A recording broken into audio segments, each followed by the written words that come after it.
I think the most important thing is to draw and paint a lot.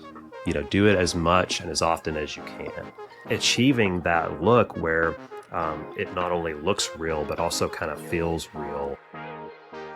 Hello and welcome back to another episode of the Sketchwave, our weekly show where we talk all things Procreate and digital art. Now, as always, I'm joined by my co-host, the one and only James Julier. But today, as you can see from the title, we are joined by Nathan Brown. Nathan, thank you so much for joining us and being on the Sketchwave. How are you and how's your week been? I'm doing really, really good and very excited to be here. My week has been... so far, just some drawing and some painting and some video recording. That's about it. Well, we're going to dive into the whole world of everything, obviously, that you do. Cool. But before we get into it for the listeners, how would you introduce yourself to someone who hadn't yet heard of Nathan Brown art? And how would you maybe describe your artistic style to someone? Maybe a bit of an elevator pitch, I guess. Sure. Yeah. So I'm Nathan, and I've been doing, I've been drawing and painting since I was a kid. But I've been doing it professionally for like 25 years, long time. My art style is based on like traditional techniques. So even when I'm working digital, I'm incorporating as much traditional as I can, whether it's using brushes that I've sampled and made, or techniques that I use from traditional media, or elements that I photographed. Just anything is fair game as far as just doing like a mixed media type style. I think that my work is probably mostly like realistic in nature, and probably has kind of like a fine art or traditional art kind of aesthetic. Yeah. And I just love it, man. Like, if I'm not doing it, I'm thinking about it. If I'm not recording a tutorial or doing something, I'm thinking about recording the next thing, what can I teach? What can I share? All of that kind of stuff. Right. So I live and breathe in it. There's always been a passion, has it? And is it, in terms of like going back to the very beginning, like childhood experiences of art? So where did it slot into your life? From being a child, was that? So like we were talking about before we started, I'm a child of the 80s, and like that was, in my mind, that was like the prime time of like commercial illustrative type. Yeah. Movie posters were illustrated, book covers were illustrated, comic books played a big role, toy packaging, children's books that I had, I had a lot of Masters of the Universe, He-Man, G.I. Joe, Star Wars, all that stuff from that era. And just the guy, and of course I didn't know who they were then, but I know who the artists are now that Sure. did all of that work. And I've just spent so much time studying those guys and just, trying to figure out, how did they do this? And it's like a mystery to me, to try and solve, like, what was this process to get this certain kind of texture? Or, how did they get, how did they keep an illustrative aspect to a painting, to keep without losing the underlying illustration, things like that just, it was like illustrative work that was painterly, and that's something that I try to keep in my own style. But, growing up, it was just like, that art was just kind of a part of my childhood, and I was always drawing and I was always, painting and stuff, but like that stuff seemed like magic, right? Like I couldn't, like I was like, it almost didn't seem real. And it wasn't until, probably about 10 or so years ago that I really started diving in on like, how was that stuff done, and how can I incorporate some of that into like the digital realm, and how, I think I can crack some of that mystery and figure some of that stuff out. So yeah. Fantastic. So would you say that you are mainly self-taught, or what's your kind of background education in art? Did you do college or? I went to like an art trade school, kind of. It was like an art institute in Dallas, and it was like 1999, 2000, and everything was like .com. Like everything was like, they called it new media, whatever that means. It was like, I mean, I did learn to edit video, a digital video, and I also learned how to edit analog video too, like tape. Like so it was like a transitional period. But I picked up some skills there that I probably still used, like video editing and things like that. But my real art education just kind of came from like I was talking about, like just like discovery, like just trying to solve this mystery of like, well, why does composition work like this? And why does this media work with this media, but not with it? There's things like that I've just spent like, 25 years just deep diving on my own, just because I found it fascinating, So I would say mostly self-taught, just because, my education was so focused on that, like, coding HTML and all this, stuff that was just what they called art, like creative stuff back then. But really, like I came out and it was like, oh, there's no jobs anywhere, like what? So I just kind of had to carve my own path as far as like a creative type career that centered around like art and illustration. Sure. And how, in terms of how that went then into the kind of workplace and, career wise, have you, so that didn't necessarily come from your education, but it's self-taught, your self sort of exploration. How have you managed to, convert that across to your career? What's been your trajectory? Like so early on, it was like I was doing a little bit of everything. Like I never said I don't know how to do that. Like if I was interviewing for a job, this is back when I was like 22, 24, and I would interview for a job and they would say, well, can you do whatever? And I would always say, yes, I can. I never even if I didn't know what they were talking about. And then I would, I would go home and try to figure it out. Yeah.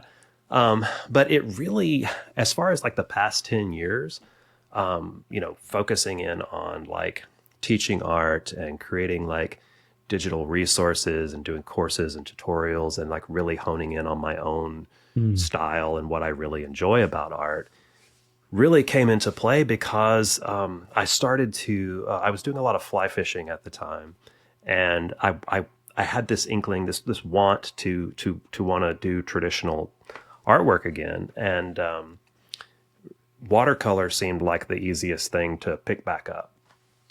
And so I was painting, like, I was living in Central Texas at the time near Austin. I was painting a lot of these really pretty like river fish that live down there, and I was catching and fly fishing and everything. And so I thought I was kind of like, I was pretty happy with the paintings, and then I would scan them and whatever and play with them, digital, and I started like, how can I just create this kind of a look completely digital? And I started developing a Procreate brush set that was going to be specifically for watercolor. And so I started playing with that and just building it. And I thought, well, I wonder if anybody else wants, this kind of feature in Procreate to have these watercolor brushes. And I put them up on Marketplace for sale. And it was just like, whoa, like, everybody wanted to do watercolor in Procreate at that time. And it just kind of took off from there. Like I started to think, well, what else can, how far can I push this, Sure. So that's really sparked from there. And it just became like this obsession of like, merging this like digital art and traditional art. Like, what can I draw over here on paper? And then what can I do with it once I bring it over to Procreate and, play with it? And so, it's such a fun way to work. So was Procreate your first sort of experience with digital art, or did you start with Photoshop? Or what was your first experience with digital? I mean, it was. What made you pick it up, really? Yeah, definitely Photoshop was the first, because from when I started and like at art school in like 1999, it was Photoshop like version 4 or something, and that's probably where I guess I realized some potential there with like creating my own brushes and things like that. Okay. But it was really a friend of mine who does children's book illustration, and he was like, cool. You've got to try this iPad and Procreate thing. And I was just like, oh, well, but when I did, and it felt so, to be able to move stuff around and like the gestures and things, it was just so, suddenly that barrier was down, but like Photoshop, I tried to do the tablet things, where it's like, you're drawing here, but you see it up here. And I never could, like, I could do it, but it was awkward. When I got the iPad and Procreate, it really, like, the barrier, there was down. It was just felt so real as far as being able to, turn it and just the Apple Pencil just felt so, like, the pressures and the sensitivity, it felt like real media, or as close as I had come at the time. That's awesome. So I love this part now, because at some point in your journey, at this point now, you're enjoying Procreate enough. You've obviously built up your watercolor brushes, and they're doing really well. Yeah. At some point now, you say to yourself, I'm gonna go to YouTube, and I'm gonna create the channel, and I'm gonna go to all the different locations, and I'm gonna grab the handle I want, and I'm gonna do this. Yeah. What made you want to start creating the content and posting it? Because also, it'd be quite interesting also to know, where is it you're posting the content for listeners? What came first? Was it YouTube? Was it Instagram? And so on? Yeah, I think it probably started with Instagram, and I was posting just some of my artwork here and there, and people were buying some of my brush sets, and there really became it just seemed like a desire. People were asking me a lot of questions, and so then it was just kind of like, well, I'll just show you. And at first I was including videos or tutorials with some of the downloads, some of the products. And then I also had a blog on my website, which I would occasionally do little write-ups and things. But then it seemed like the best place was YouTube, which then developed into Patreon. But it just seemed like the best format was just a longer form video, because Instagram, you can only show so much in a few seconds. So it seemed like YouTube was the obvious place to go.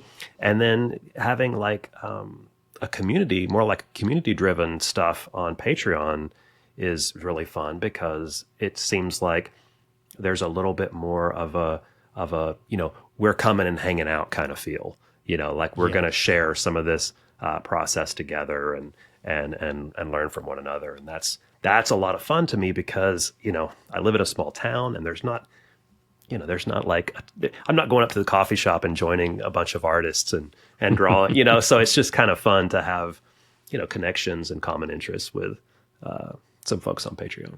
Yeah, I think that's why we also equally enjoy doing this show as well, because to hang around with other people in your space, specifically as well in your space, that know what you do. I mean, me and James, we'll end the call and we'll talk for about an hour, potentially, about YouTube analytics and numbers and everything that goes into it. So I can totally appreciate that. Like the community side of Patreon is a really wonderful thing, to be able to, hang with your most enthusiastic supporters as well. Exactly. It's a great space to be in, and to have that alongside your channel is awesome. I actually want to get into some of the content that I saw on the channel as well, because you mentioned earlier, you really loved the traditional side of things, and then how you try to replicate it digitally. You posted a video recently, which was 5 simple tricks to loosen up your digital paintings. I loved this video, because when I was watching it, the way that, like, you seem to use a Procreate canvas and add in elements of, like, the real world as if they're the same thing. It's kind of like this really lovely balance of traditional and digital in the work.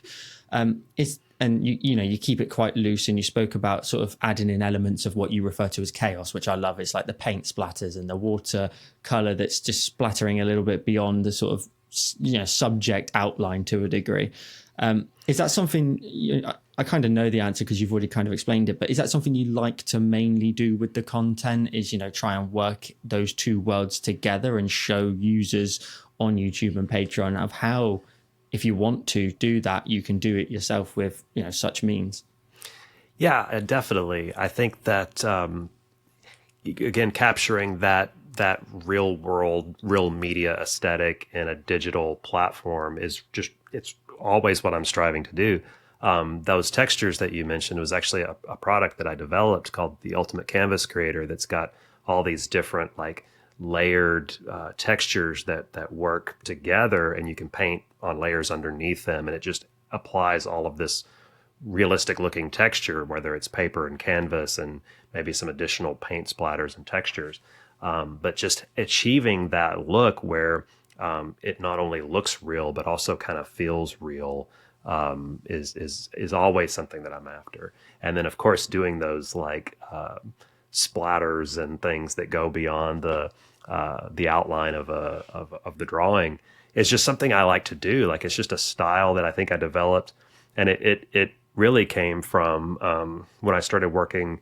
I kind of went beyond watercolor, started working with acrylic on canvas, and I would always kind of feel like, well, this needs something. Like, if something is, it looks motionless, and I would want to do something that would just like create motion, in the piece. And that's kind of how I achieved it. And doing those splatters and random marks and things that's how I achieved that. Yeah, it's awesome. It creates that expressive element to it, because I think the problem with digital art sometimes is it can look and feel quite rigid. You create the basic outline of the shape, you color it in, you add highlights and shadows, and that's it. But to put the textures on top as well, first of all, like what you're drawing underneath, for listeners, essentially, like there might be a layer at the very top of the design, which is 3D sort of thick paint potentially, and the bevel and the 3D elements and the highlights and shadows to that paint in a physical on canvas kind of design, and then set that to something like an overlay or some sort of means like that, and then drawing simply on layers underneath that layer, so that then that texture just constantly sits at the top. So you can. I guess for a lot of people, when they're going to be doing it as well in that sort of style, that the style is going to almost like be immediate for them, which is something digital art kind of struggles with as well. Is that when you're drawing and painting in real life, you get the layering of the paint and how it all looks, and you really feel like you're stacking it on top of itself, you're blending, etc. But once you got that kind of design already taken care of on the top, it's like one less thing to think about as well, which I think is really cool for viewers to be able to see.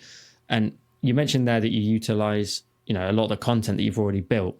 You in the video, your brush library looked insane, and I bet you can't wait for the update that's coming in 5.4, because there's tons of categories of brushes in there and collections. Yeah, you tend to use a lot of those as well, and like you say, all the different sets that you've created, and a lot of them tend to replicate certain elements of traditional art, whether it be, again, like a watercolor set and the splatters involved. Is that something you really enjoy doing as well? Is that creating that sort of measure to the real world, as well as, do you find it quite challenging to do it, or is it quite an easy process? I mean, in the beginning, yes, it was, because I was trying to, like drill down to like, what is the essence of like watercolor? What is the essence of oil and acrylic? Like, what makes it look like it does?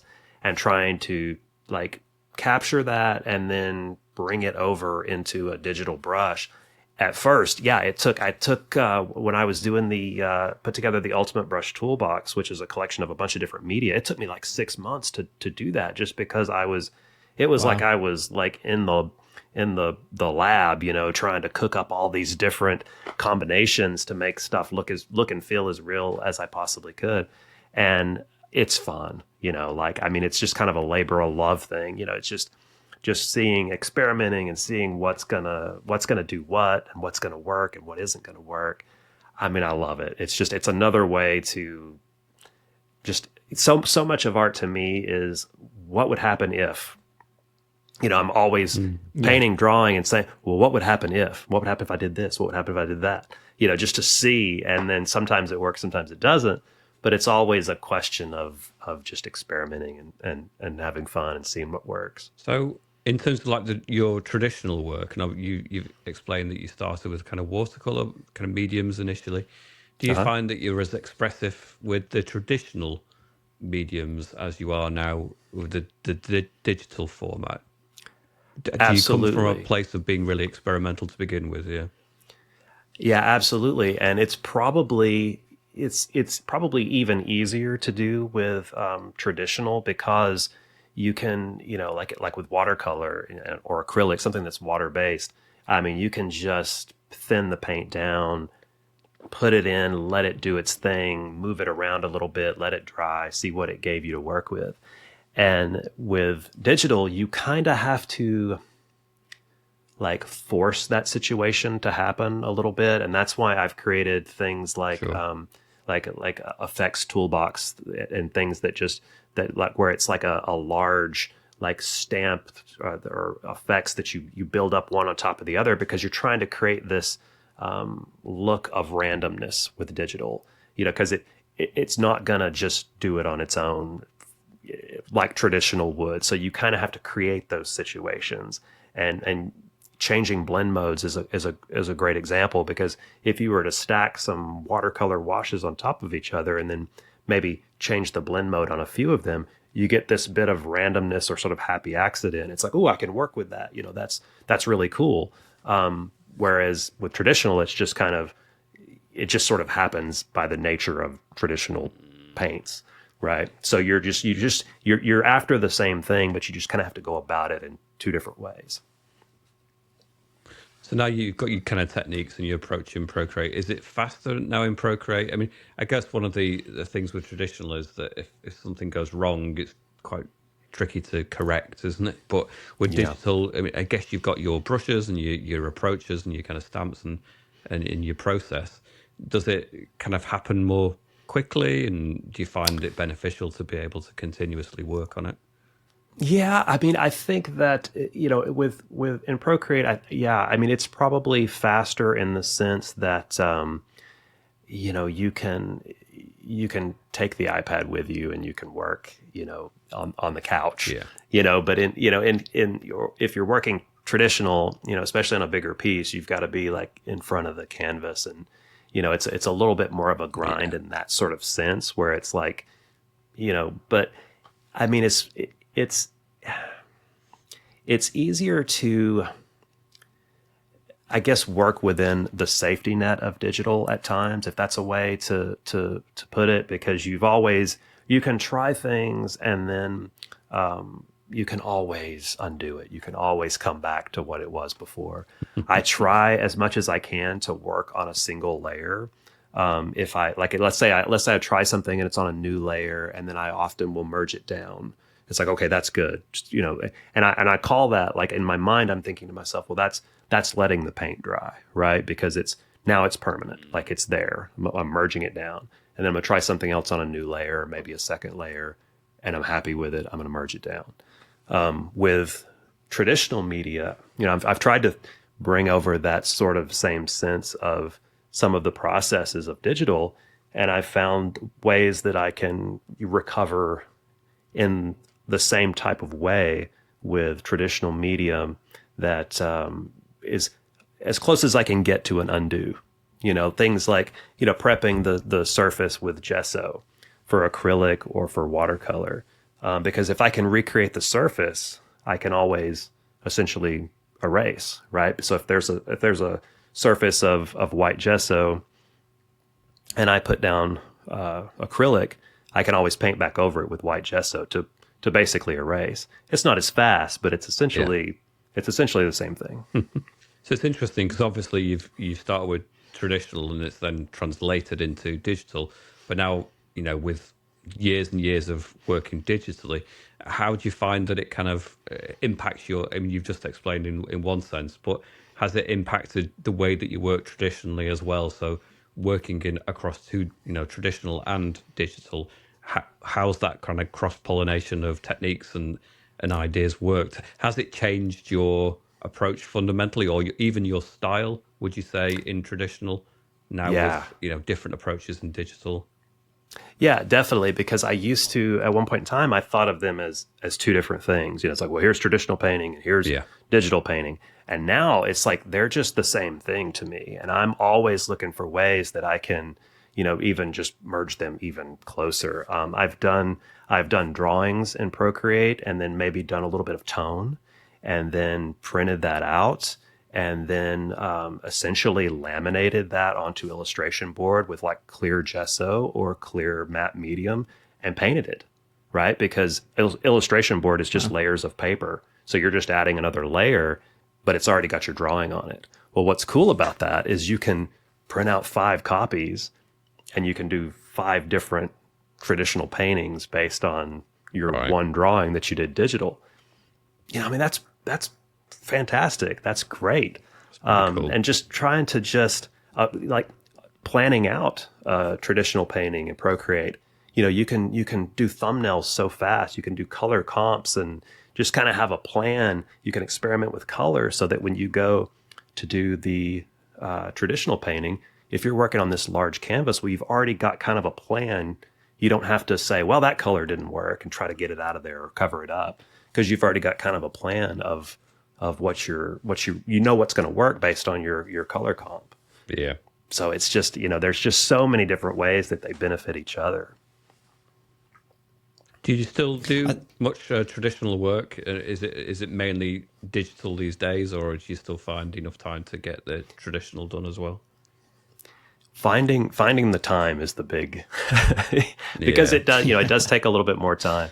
That's kind of one of my goals this year, is to get back to a little bit more of the traditional side, and do, like, I've got some really large illustration board and some large canvases that are just over there against the wall with nothing on them currently. So I want to get back to that, and I want to document that process a little bit and share on YouTube and Patreon, and maybe even do some art shows later this year, and just kind of document that as well, because that's such a big part of it. It's just reconnecting with people who buy and collect art, and it's something that I did years ago, but I haven't done in a while, especially since the pandemic, and I would like to get back to it. And it's kind of been my goal for the past 2 or 3 years, but other stuff gets in the way, takes priority.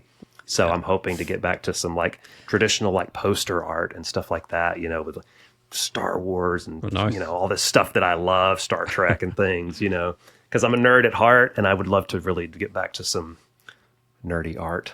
I love that. Yeah.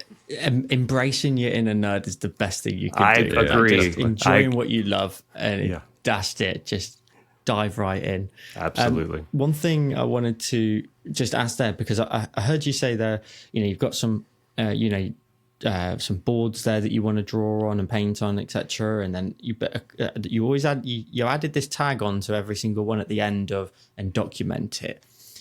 Is that a side of you that is simply because you just enjoy the content creation side of it, or do you now feel potentially a bit of pressure that, like, well, if I'm going to spend 3, 4, 5 hours on a painting, should I be getting content out of it at the same time? And, should I be kind of hitting my obligations of social media at the same time? Yeah. And if so, do you feel like a pressure that, well, if I'm going to draw, I need to record it, because otherwise I'm wasting my time? And not, even though you're not wasting your time, do you know what I mean? There's this kind of thing at the back of your mind of being like, think about Instagram, if you're going to draw, you might as well film it. And then we kind of end up back where we were. Yeah. So I know what you mean. And I think there probably is some element to that, because I have done so much drawing and painting that I have not shared at all,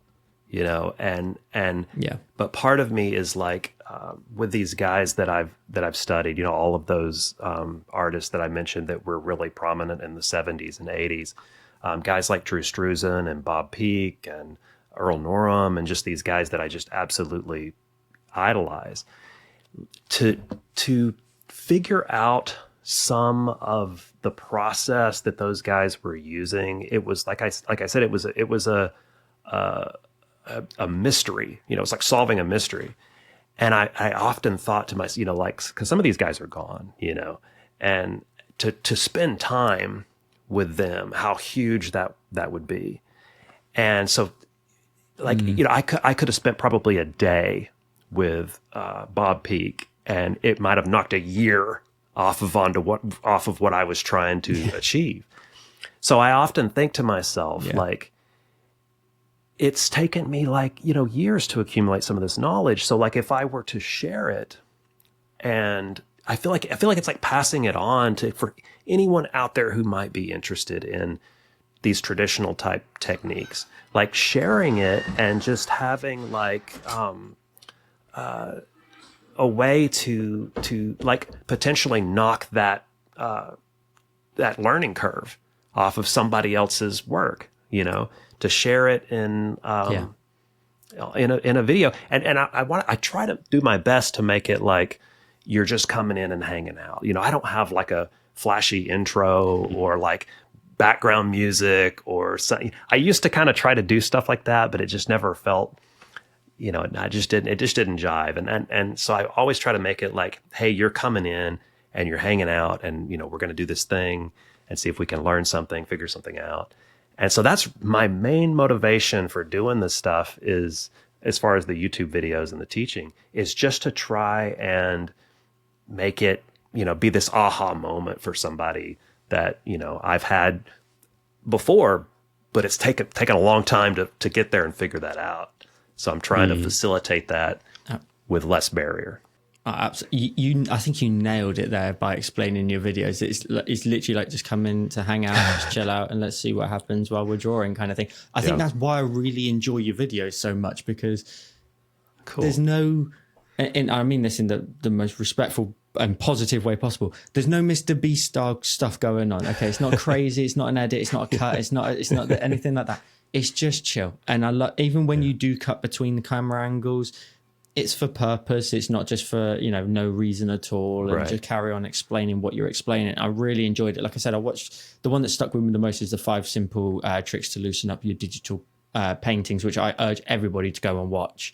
And in there as well, I want to dig a little bit deeper into this one, because when I watch you use Procreate, you go into a canvas, I think, with a little bit of this kind of innocence of like an open mind, of just being like, I'm going to duplicate the layer, I'm going to change the blend mode, and I'm just going to see which one. Some people get a very highly technical with like Photoshop, for example, and they'll go, I know what I need a multiply blend mode, I need an overlay set to 50%, etc., etc.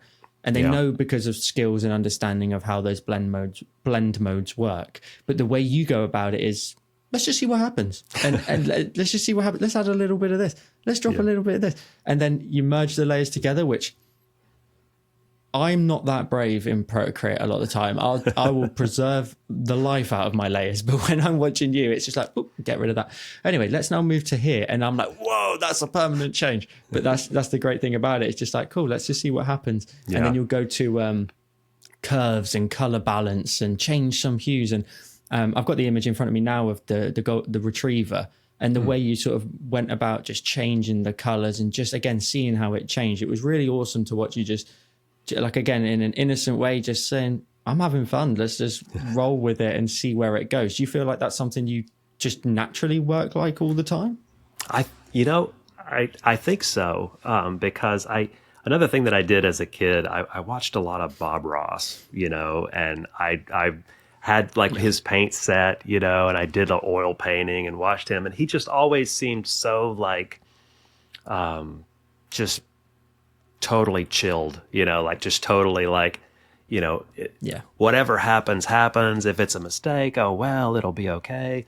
And I try to also keep in mind like just this experimental, exploratory like mindset, let's just see what happens if, like I said before, what would happen if I did this thing? And then, oh, okay, I can work with that, And if I feel like if I went in and I'm like, I know exactly what I'm going to do, boom, boom, boom, boom, then it kind of like, it feels a little bit like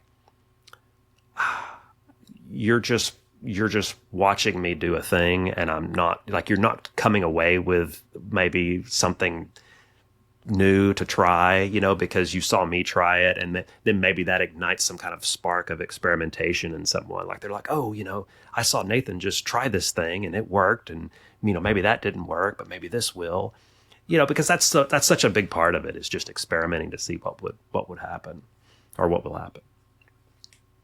It's awesome to watch. Again, like it's just rolling with the punches and just like, yeah, let's go. Let's just see where it ends up. And that's a great thing about it. It's just like just committing to it sometimes and just see where it ends up, and that's fine. Yeah. We've obviously spoken a lot about how you go about teaching. For people that have seen all the content on screen in this video, where can they go about actually learning from you? Where would you tell someone they can go to follow in your style, to follow in your teaching style, and the content that you make? Where's the best places to go? So there's a couple places actually. There's I have a YouTube channel. It's Nathan Brown Art. And then I have my website, which I have some courses and some different products that I make there, some different resources, and a very fun newsletter. It's nathanbrownart.com. And then, of course, Patreon, also Nathan Brown Art there. And that's probably the most personal or most direct connection, because it's a small group right now. Like, we're just like, hey, we're going to do this challenge this month, and we're going to see if we can. Like right now, this month, it's like, let's see if we can paint something that we've never painted before.